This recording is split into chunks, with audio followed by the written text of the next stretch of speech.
Yo, what's up, Earthlings? Welcome back to the channel where we ask the real questions humanity's been avoiding, like, are we really alone? Or more importantly, did the US government actually stash alien bodies in a random desert base and then just pretend it's fine? Okay, yeah, today we're cracking open the most top secret, tinfoil hat approved mystery ever, Area 51. Let's go full Men in Black mode. Number 1. What the heck is Area 51 anyway?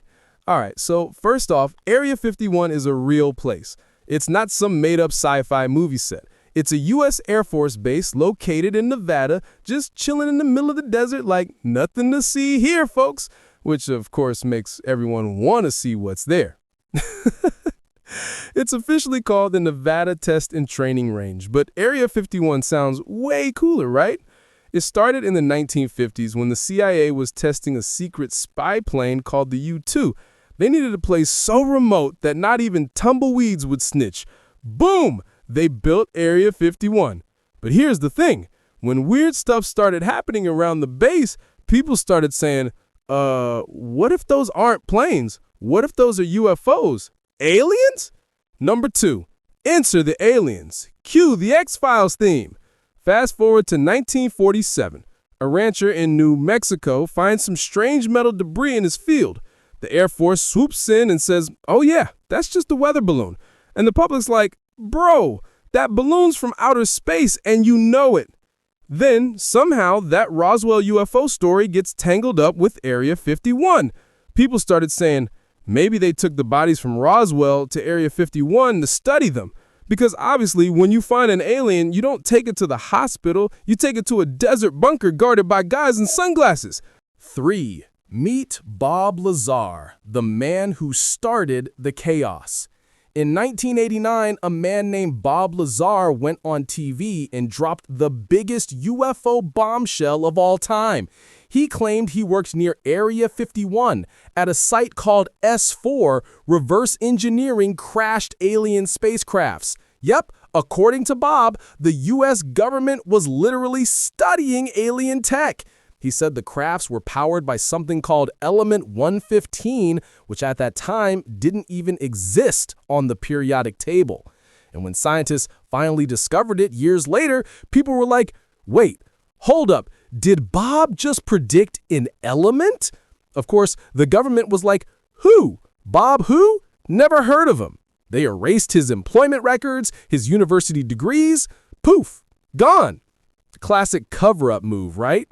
4. The UFO sightings go crazy. From the 1950s onward, Nevada skies became a hotspot for UFO sightings. People saw glowing discs, flying triangles, cigar-shaped crafts, basically everything except commercial airplanes. And every time someone reported it, the Air Force went, totally normal, just weather balloons. Again, weather balloons have been blamed for so many UFOs that at this point, they deserve their own movie franchise. Weather Balloon 5, The Final Encounter. But honestly, here's the deal. During that time, the U.S. was secretly testing advanced spy planes like the U-2 and SR-71 Blackbird, which looked nothing like normal jets. So yeah, a lot of those UFOs were probably classified human aircraft, but the timing and secrecy kept the alien theory alive. 5. That time, the internet tried to raid Area 51. Ah, yes, 2019, the year humanity collectively said, screw it, let's storm Area 51. A meme started on Facebook called, Storm Area 51, they can't stop all of us. It was a joke at first until like 2 million people signed up and the U.S. military had to publicly say, please don't, we will stop all of you. The meme turned into a full-on festival called Alien Stock, with music, costumes, and a bunch of dudes Naruto running in the desert like, we're coming for the aliens! Spoiler alert, nobody got in. But honestly, the government's reaction just made people even more suspicious, because if there's really nothing in there, why guard it harder than Fort Knox during tax season? 6. Could there actually be something there? So here's the juicy question. Is there actually alien stuff inside Area 51? Well, probably not E.T. himself sitting in a break room drinking coffee. But there might be things we can't explain yet. Scientists believe the U.S. could have recovered weird tech from crashes, maybe not alien, but unidentified. And let's not forget, the U.S. government only admitted to a UFO program in 2020 called the UAP Task Force. So after decades of saying, nah, UFOs aren't real, they quietly went, okay, maybe they are. Just a little. Coincidence? Or did someone finally slip up? Eyes. 7. The real truth might be stranger than aliens. Here's a wild theory. Maybe the real secret isn't aliens at all. Maybe it's experimental tech that's so advanced it might as well be alien. Think about it. Stealth planes, hypersonic jets, drones that can change direction instantly. If you saw that in the 1960s, you'd 100% think it came from Mars.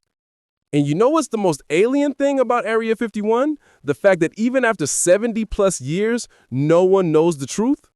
Like, seriously, that's the biggest government W ever. They turned a desert hangar into the world's most famous mystery. So, what do you think? So, what's your take? Do you think there's really alien tech, or just a bunch of dusty airplanes and paranoid scientists? Drop your theory in the comments and I'll pin the most creative one. And if you ever do visit Nevada, don't try to sneak in. Just grab a UFO burger at the diner outside the base, watch the skies, and enjoy the show. Because whether it's aliens, government secrets, or just really cool airplanes, Area 51 reminds us of one thing. Humans love a good mystery. All right, Earthlings, that's it for today's deep dive into Area 51. If you enjoyed it, smash that like button like it's a UFO on radar, subscribe for more history meets mystery content, and remember, trust no one, especially weather balloons. Peace out, my fellow conspiracy nerds.